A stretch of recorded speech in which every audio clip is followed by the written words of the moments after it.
Praise the Lord. ദൈവത്തിൻ്റെ അതിപരിശുദ്ധമായ നാം വാഴ്ത്തപ്പെടുമാറാകട്ടെ. സിയോൻ ഫുൾ ഗോസ്പൽ മിനിസ്ട്രിയുടെ ഭാഗമായിട്ട് കർത്താവിൻ്റെ വചനം വായിക്കുവാൻ ഒരു ദിവസം കൂടെ കർത്താവിനെ സഹായിച്ചിന് ഓർത്ത് കർത്താവിനെ സ്തുതിക്കുന്നു, സ്തോത്രം ചെയ്യുന്നു.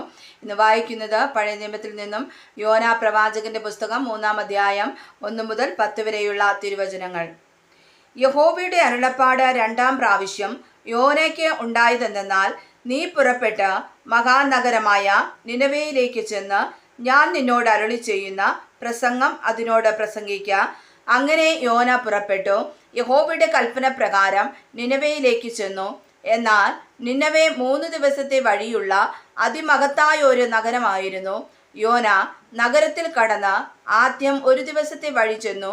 ഇനി 40 ദിവസം കഴിഞ്ഞാൽ നിനവെ ഉന്മൂലമാകുമെന്ന് ഘോഷിച്ചു പറഞ്ഞു. എന്നാൽ നിനവേക്കാർ ദൈവത്തിൽ വിശ്വസിച്ച് ഒരു ഉപവാസം പരസ്യം ചെയ്തു. വലിയവരും ചെറിയവരും ഒരുപോലെ രട്ടെടുത്തു.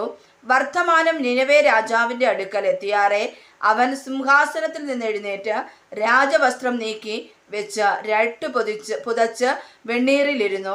അവൻ നിനവേയിൽ എങ്ങും ഘോഷിപ്പിച്ച് പരസ്യമാക്കിയതെന്തെന്നാൽ, രാജാവിൻ്റെയും അവൻ്റെ മഹത്തുക്കളുടെയും ആജ്ഞയാവിത്, മനുഷ്യനോ മൃഗമോ കന്നുകാലിയോ ആടോ ഒന്നും ഒരു വസ്തുവും ആസ്വദിക്കരുത്, മേയുകയും വെള്ളം കുടിക്കുകയും അരുത്.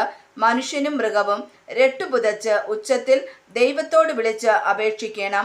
ഓരോരുത്തൻ താന്താൻ്റെ ദുർമാർഗവും താന്താൻ്റെ കൈക്കലുള്ള സാഹസവും വിട്ട് മനം തിരികെയും വേണം. ദൈവം വീണ്ടും അനുതപിച്ച് നാം നശിച്ചു പോകാതെ ഇരിക്കേണ്ടതിന് അവൻ്റെ ഉഗ്രകോപം വിട്ടുമാറുമായിരിക്കും. ആർക്കറിയാം? അവർ ദുർമാർഗം വിട്ടുതിരിഞ്ഞു എന്ന് ദൈവം അവരുടെ പ്രവൃത്തികളാൽ കണ്ടപ്പോൾ താൻ അവർക്ക് വരുത്തുമെന്ന് അരുളി ചെയ്തിരുന്ന അനർത്ഥത്തെക്കുറിച്ച് ദൈവം അനുതപിച്ച് അത് വരുത്തിയതുമില്ല. വായിച്ചതായ തിരുവചനങ്ങളാൽ കർത്താവ് നമ്മെ അനുഗ്രഹിക്കുമാറാകട്ടെ. ആമേൻ.